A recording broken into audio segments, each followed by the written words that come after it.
Chief justice B R Gavai का मामला आजकल तूल पकड़े हुए है। गवई साहब ने कहा कि जाके अपने भगवान से कह दो और उनकी पूजा करो, वो खुद करवा लेंगे अपना काम। ये खाली एक गवई नहीं, ये जो नवबोधिस्ट हैं, ये जहर ऊपर से लेकर नीचे तक फैला हुआ है। जिसने भी आरक्षण का लाभ लिया है उसके अंदर ये जहर समा गया है। अब इनके फार्मूले भी, वो इनकी जो बातें होती हैं वो सब व्हाट्सएप फेसबुक पर पहले से ही रखती हैं। जैसे पहले ये कहा जाता था कि भाई मुगलों ने आपके मंदिर तोड़ दिए, तो ये मूर्तियां अपने जो भगवान की मूर्तियां थी अपना बचाव क्यों नहीं कर पाई। उसी घिसे पिटे फार्मूलों को ये ऊंचे पद पर आसीन लोग भी बोल पा रहे हैं। इनके पास नया कुछ भी नहीं है, क्योंकि अपना दिमाग तो इनके पास नहीं है। ये वाली बात नीचे तक फैली हुई है और वो सोचते हैं ये बड़ी लॉजिकपूर्ण बात है। इसमें लॉजिक कुछ नहीं है। मूर्तियां या भगवान कभी भी कोई भी काम अपने आप नहीं करते। महाभारत में जब अर्जुन एक तरफ को बैठ गए थे तो भगवान ने कहा था मैं युद्ध नहीं लड़ूंगा, युद्ध तो तुझे ही लड़ना होगा।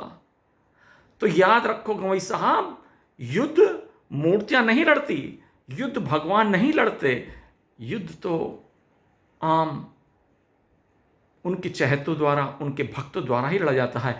ये हमारी कुछ कमी रह गई, निश्चित ही हमारी कुछ कमी रह गई जो हम ने युद्ध नहीं लड़े।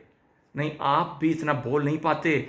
भय बिन होए न प्रीत, अगर हम अपना भय कायम रखते तो आप जैसे आदमी, भस्मासुर टाइप आदमी बोल नहीं पाते। आपने तो भले ही भस्मासुर के कपड़े पहन लिए हैं, काले कपड़े पहन लिए हैं भस्मासुर के, लेकिन आप भूल गए कि जिस दिन भगवान के भक्तों में जोश आ गया और जिस दिन भगवान के भक्तों का खून खोल गया, उस दिन केवल आप ही नहीं, आपका जो नेटवर्क है, आपका जो तंत्र है, वो नीचे तक खत्म हो जाएगा। और एक बात और ध्यान रखिए, आप बौद्धिस्ट है ही नहीं, आप बौद्धिस्ट हो ही नहीं सकते। ये मेरा चैलेंज है, क्योंकि बौद्ध धर्म और हिंदू धर्म में कोई खास अंतर नहीं होता।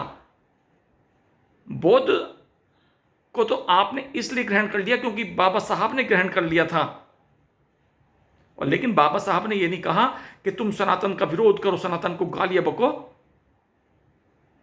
लेकिन आप बौद्धिस्ट हो ही नहीं सकते। नव बौद्धिस्ट, एक नया धर्म आपने शुरू किया है, निश्चित ही आपका टारगेट कहीं और है। आप बौद्ध में फिट नहीं हो सकते गवई साहब।